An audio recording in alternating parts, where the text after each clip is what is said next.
I first of all want to thank the organisers for organising this event and commend you for your work, because this is badly needed, as you're going to have confirmed in my comments today. I also want to thank everyone here for coming. We appreciate your care for the ratepayers and for the people of Queensland. I want to acknowledge especially Connie and Gary and also this fella. What a phenomenal job. So thank you very much, and thank you all. I mean it. This is a really big challenge you've taken, and it's absolutely essential. I want to point out that I worked about 12 years voluntarily exposing a lot of nonsense in climate. We haven't finished that. I can maybe talk about that in the forum later on. But what I've noticed since getting in the Senate is we're paying members of Parliament and some bureaucrats around up to $1 million a year in salaries, some over $1 million a year. What they're doing is they're destroying the country, and we're paying for it. And many of you, well, all of you in this organisation are volunteers, correct? Yep. You are trying to undo what you are paying taxes for governments to destroy. That's the reality.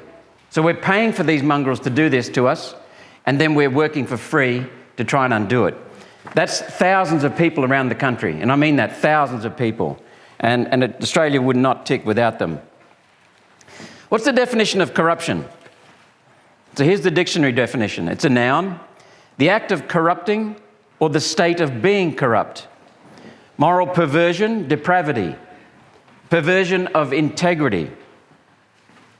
Corrupt or dishonest proceedings, bribery. Debasement of alteration as of a language or a text. So you can have a corrupt computer file, right? Unintentional, but it's corrupt. You can't use it. But the act of corrupting deliberately, moral perversion, perversion of integrity, dishonest proceedings, that's what we're talking about. The deliberate corruption of events. We can also see some really welcome news. Thanks to Gary and Connie and many people in Ipswich. Definition of welcome. It was so pleasing to hear that Ipswich is being set free, and you've got a mayor and an administration now that is starting to respond, and the people will will receive the benefit of that in probably a decade or so time. But it's wonderful to see Ipswich being set free. And Joanne Miller, she's not here, but I want to commend her because she took, 14 years of heat relentlessly. And that woman, if it hadn't been for her, it wouldn't have been done, despite Gary and Connie. I also want to acknowledge, as I have just a minute ago, and appreciate Chris Loft. And I've got to say, you're looking fabulous. I only met you just before you went to jail when you were in court. And I thought you were under a bit of stress, but you look normal. And you look so relieved afterwards. You look free and wonderful. So I've noticed that every time I've seen you since. And I want to acknowledge every person who contributes to our country and who has contributed to our country. Not just the black, not just the white, not just the male, not just the female, but everyone who contributes. Would people in the audience like to introduce who they are? It's being recorded, so if you don't want to, we'll pass. This is Hugh over here. I know Hugh.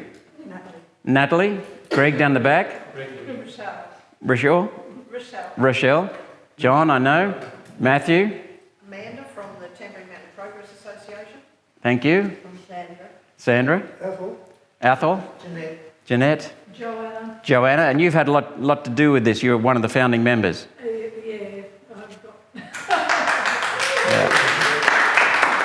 I've got. Yes. And Julie. Doug. Harvey, I'm local. Okay. Jason. Gary. Janine. Connie. Okay. So one of my goals is to expose the extent of corruption in local government and bring it to an end. And I'm going to read this, maybe ad-lib in places, because otherwise Hugh will have a heart attack because he knows how easy it is to trigger court proceedings in this state on this topic. But I'm going to note 2 points first of all. Being in local government can be very challenging because of an inherent mismatch. Now, Joanna's going to contradict me with this, but that's fine because I look forward to the discussion because I'm here not to teach, I'm here to learn, okay, and here to share. This is the contradiction that I see. The federal government has the money. They levy the most taxes. The state government has the power. And the federal and the local government has the problems. And there's a lot of, the basis of that ends up in lack of accountability in local government, in state government and federal government, because of the way the accountability is not matched to the revenue and the expenditure. I also want to mention, second point, that there are many fine councillors, mayors, council officers and workers right across Queensland. So I'm not accusing all councils of the things that I'm about to discuss. I'm merely highlighting the examples that have been brought to my attention with supporting evidence, plenty of supporting evidence, growing supporting evidence.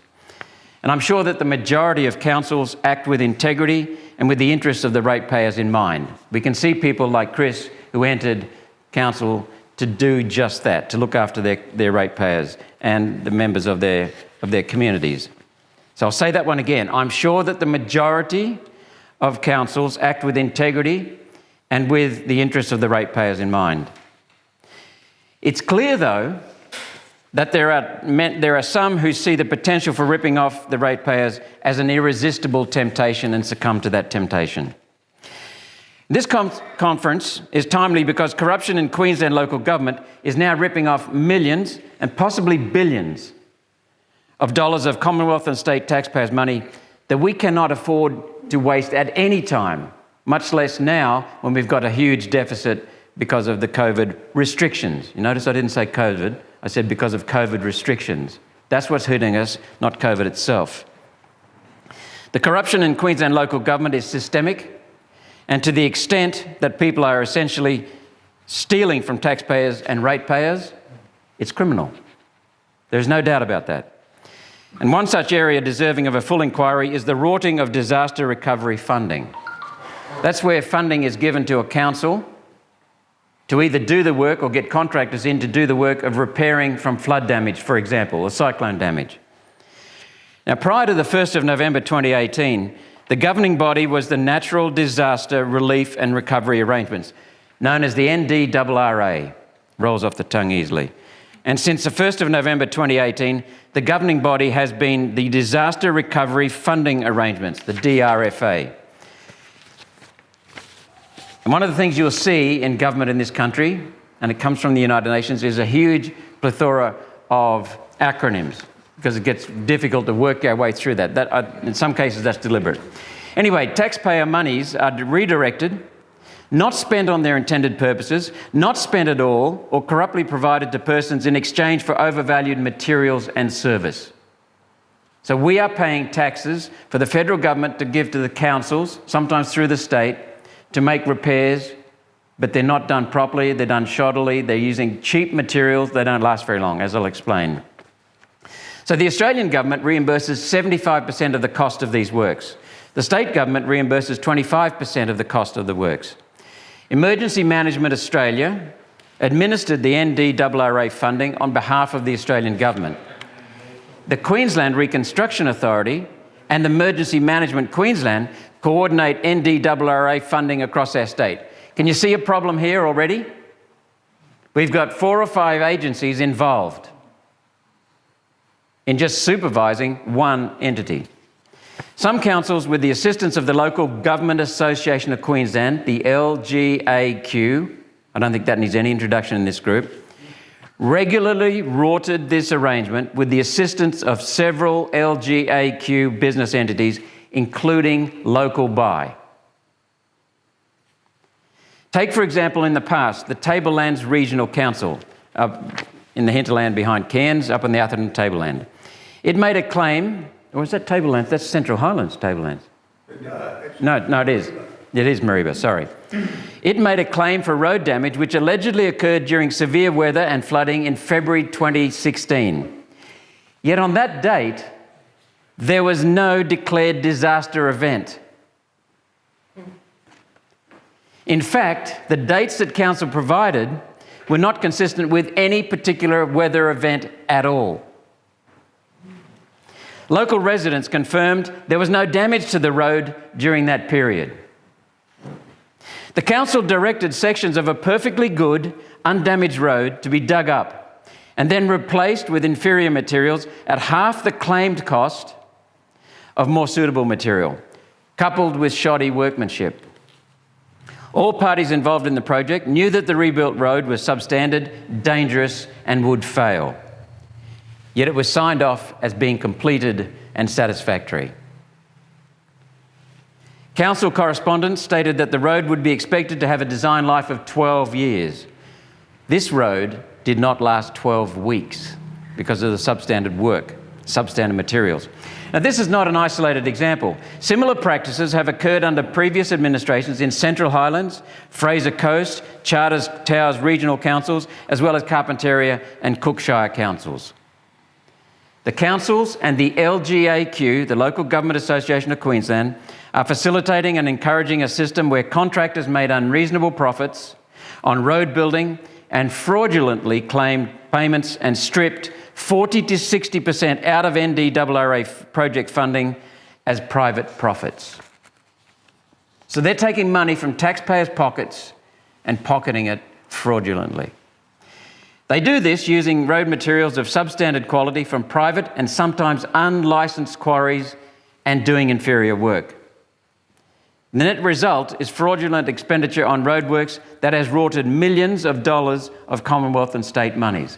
And Queensland gets about 90% of the NDRRA funding. So we're talking about billions of dollars at stake here.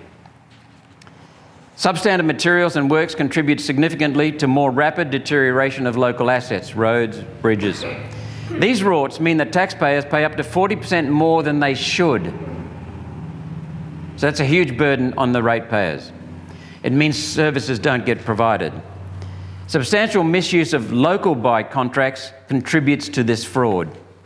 Now, local buy is a wholly LGAQ-owned company set up with the stated aim to meet the needs of local councils with the procurement process and specifically to arrange contractors to fill council contracts. In reality, it's a way to rip off taxpayer money, especially where the complaints processes and the anti-corruption body of the Crime and Corruption Commission are so ineffective.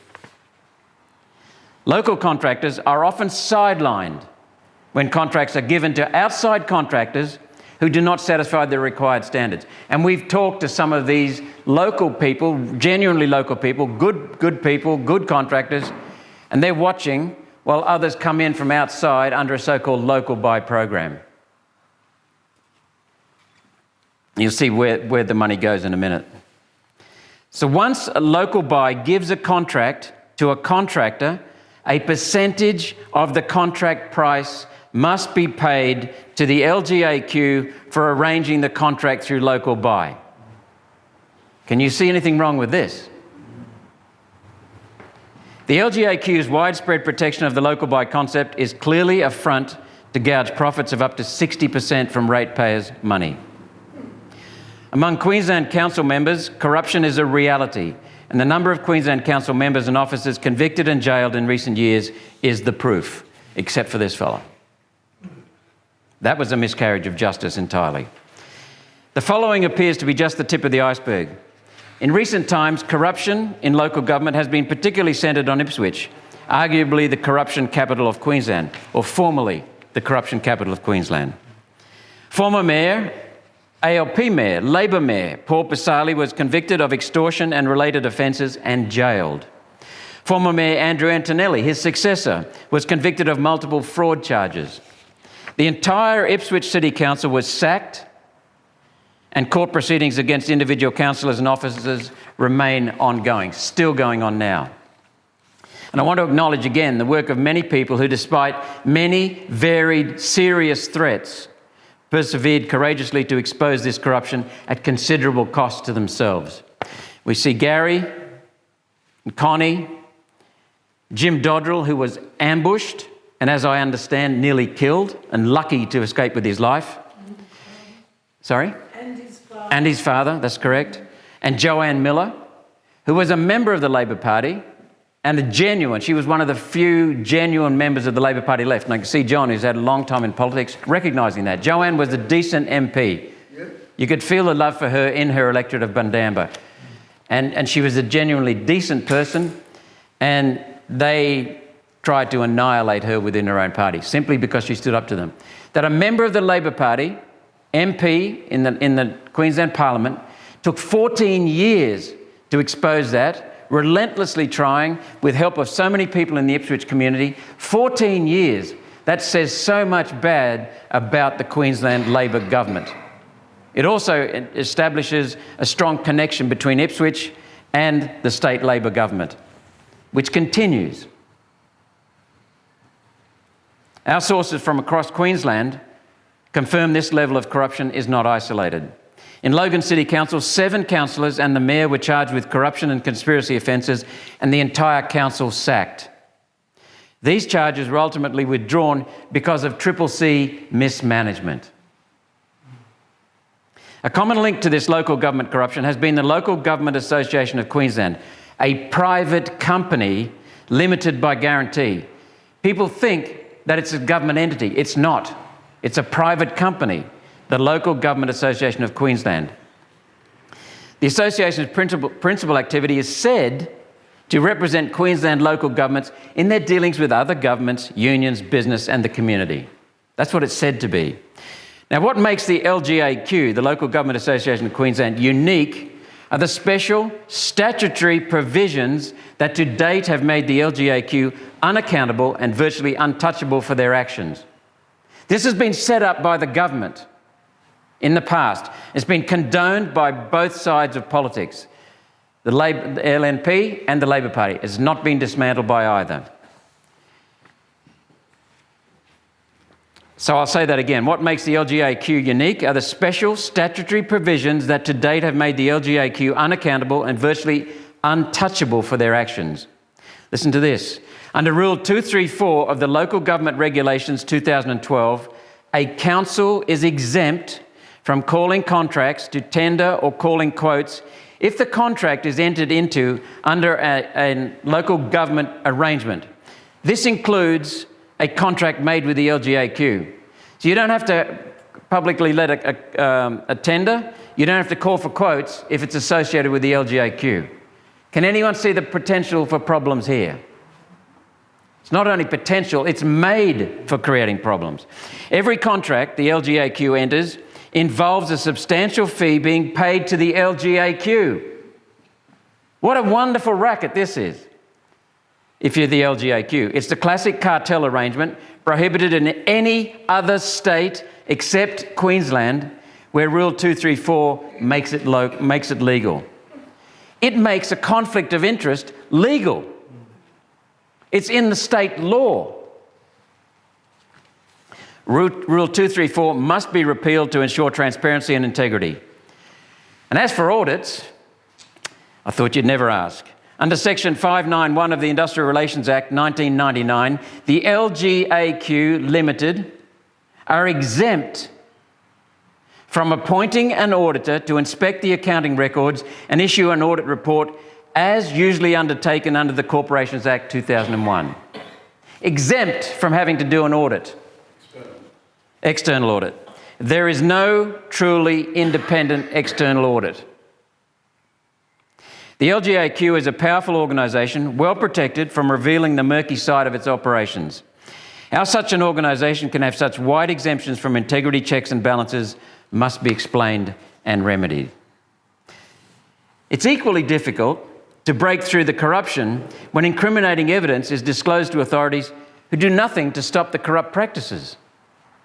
Much of this information has been disclosed in the Queensland State Parliament.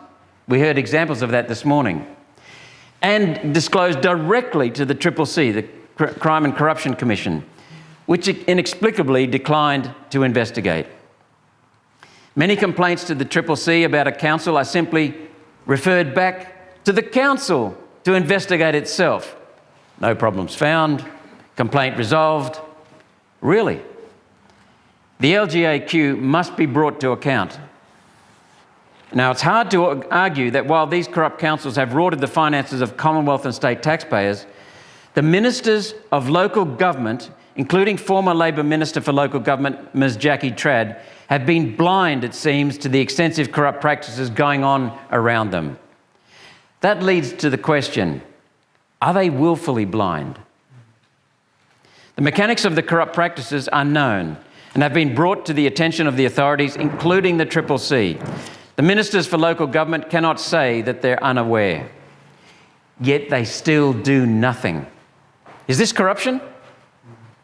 Do I have to read the definition again? It must stop. I've raised these issues in the Senate on several occasions. Now, this issue is not just one of party politics. The most visual pushback was the Liberal National Party senators in federal parliament, steered, it seems, by some of those from Queensland. They voted with the Greens and Labor to oppose and defeat my motion in the Senate calling for a Senate inquiry into Queensland local government council's misuse of federal monies. It's my responsibility as a senator to review these things, to guard the taxpayers' money, and to make sure things are okay in my state. So that's why, with all this evidence we have, that's why I raised motion to have that inquiry. So I'll read on. Now, this has happened twice. The Nationals, Liberals, senators have opposed it along with Labor and the Greens. The National senators' opposition was quite prominent and occurred despite the government Senate leaders initially promising to support my motion. We had a deal. They promised to support my motion. It'll go through. And then one National and one Liberal scrapped it. Just scuttled it, thank you. To go against and to move the government on this issue confirms the huge stakes at stake, the big issues at stake for some Queensland LNP senators. And it raises serious questions as to why. Why did they scuttle this? Of particular interest was something we learned from recent court proceedings. Specifically, the LGAQ sent its Chief Executive Officer, Mr. Greg Hallam, to Canberra, together with, or along with, Mr. Brendan Moon, CEO of the Queensland Reconstruction Authority. Remember I mentioned them at the start of the presentation? To lobby government members and senators to stop my motion calling for the Senate inquiry. So the LGAQ is protected in this state, and it sought protection, it seems, in the federal sphere. The alliance between the LGAQ and the QRA is opposed to an inquiry into alleged corruption in their backyard. With all of what's going on in Ipswich and Logan and Moreton and other councils, wouldn't you think that the councils would want an inquiry to clear their name? And the LGAQ and the QRA have the clout to drive changes to the government's position in the Senate. Remember that the LGAQ is a multi-million-dollar private company reliant on local government monies to make a profit. I'll say that again. Reliant on the local government monies to make a profit. And remember that the QRA is the Queensland government organisation that oversees the distribution of disaster recovery monies. So they're in it like this. Why would these people wish to stop the inquiry? What's to hide? If there was nothing to hide, why would people not be open to public scrutiny? Now, there was considerable pushback against us, and Pauline and I made some blunt comments to the two senators involved, and the government knows we're determined. There will come opportunity, and we will remember. We will remember, and this inquiry will keep pushing until it gets through. So I can conclude that this level of pushback is a clear indicator of the level and extent of corruption that prominent organisations and politicians wish to keep hidden from taxpayers, from citizens. So this is a national scandal of epic proportions. And while I've been focusing on misuse of disaster recovery monies, corruption can take other forms. One such area is where governments resume land from property owners or lessees. One might assume that when this happens, just and reasonable compensation should be payable. Wouldn't you assume that? This is considered in Section 51, Clause 31 of the Federal Constitution, where the Commonwealth Parliament may make laws with respect to the acquisition of property from any person on just terms. If they interfere with someone's property rights or rights to use the land, they must pay compensation on just terms. And I have an interesting interesting story for you in the forum later on, Q&A. So this binds the Commonwealth if they are the resuming entity. Yet things are not quite so rosy, nor are they fair if the state of Queensland or a council is the one doing the resumption or interfering with property rights. I'm aware of examples where the state of Queensland and councils refuse to pay fair and reasonable compensation on just terms to the freehold or leasehold owners. This represents theft of the property rights of the owners and is not acceptable to any reasonable person. The losses to the owners are considerable, and the law in this area needs to be changed to stop these practices where the councils and state government become unjustly enriched. It betrays and undermines our society's fundamentals and freedoms, and this too must stop. The news is not all bad though. Support for reform is growing in this area. My office is being regularly provided with examples of councils not doing the right thing around the state. And by all means, come up later on and talk to me or to Hugh, and we'll be happy to listen and take note. The head of the CCC, Mr. Alan McSparren, is now under severe pressure as to his performance, with calls for him to step down. Within the last week, I noted a television report where it's being alleged that the Logan City Council wishes to resume land from private owners without just compensation. That rings a bell with me and surely with everyone. So I need to repeat something important here. I'm not accusing all councils. I'm only highlighting some of the many examples that have been brought to my attention with extensive supporting evidence. I feel confident that the majority of councils act with integrity and with the interests of the ratepayers in mind. It's clear, though, that there are some who see the potential for ripping off the ratepayers as an irresistible temptation and are falling for that temptation and ripping off taxpayers and ratepayers. In my role as a Senator for Queensland, I make it my business to listen to people as widely as I can across our state. To that effect, I recently drove from Brisbane to the little town of Bamaga. People know where that is? Right near the tip of Cape York, the northern tip of Australia in far north Queensland. On our 8,000 kilometre trek, we crossed from one side of Cape York to the other, repeatedly, visiting many communities. In fact, we visited all communities on Cape York. And we visited communities in the Torres Strait and the islands of the Torres Strait, from Thursday Island to Saibai to Bardu. And Saibai, by the way, is actually within sight of Papua New Guinea. Easy sight of Papua New Guinea. It's only 4 or 5 kilometres away across the water. So my team and I, we spoke with locals, mayors, councillors, council CEOs, government agencies. We were listening to stories of life in the north and concerns for the future of the region's children. I heard of successes and disappointments. People's concerns related to lack of affordable housing, high costs of living, and the difficulties in accessing basic common services. There's a long list we've put together. It's clear that many of the councils receive grant monies and there are problems converting revenue to tangible infrastructure and sustainable services. Most of the revenue comes from government. A common problem is the difficulty in developing sustainable jobs and ensuring there are sufficient numbers of qualified tradesmen to continue working on community projects. Hi, the camera last Saturday missed the last couple of minutes of my speech, so we'll do it again for you right now. Many projects use non-local workforces for various reasons, with workers' incomes not spent in local communities. There is the risk that in some communities, personal interest may drive decisions and not in the community interest. Mismanagement is not always the result of corruption, although sometimes it is. So what are the solutions?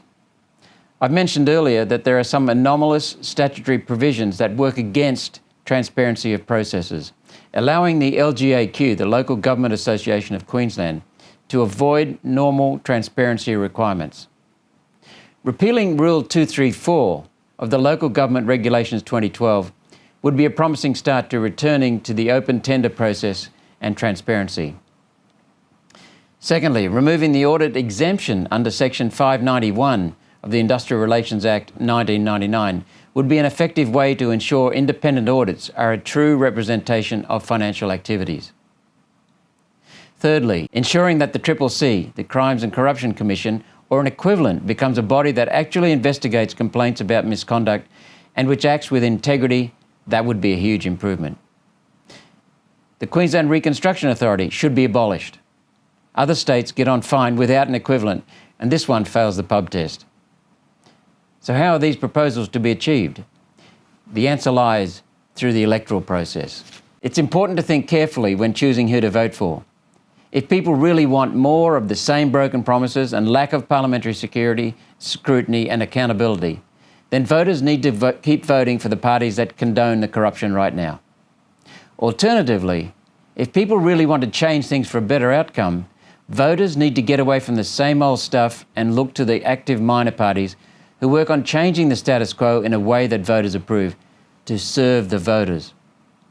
We do so after listening to the people and understanding people's needs, and proper governance processes and parliamentary accountability. Legislation changes much more quickly with a majority vote. Consider carefully how you vote at the next election. To complete my presentation, I seek your answers to some basic questions. When voting in a council election, what are the factors that influence who you will vote for? What might you do if your neighbour, a councillor, votes for a project that will triple the value of your neighbour's land? What do you do if your local council insists that in order to access the council public library, you must be double vaccinated? Who do you complain to if you think a council decision has affected you badly and it involved a conflict of interest on the part of the council? What are your expectations of getting a just result? What reforms do you think are needed, and how do you think these can be achieved? I then turned it over to question and answer, and we had a lively forum for another 2 hours. Thank you very much for paying attention.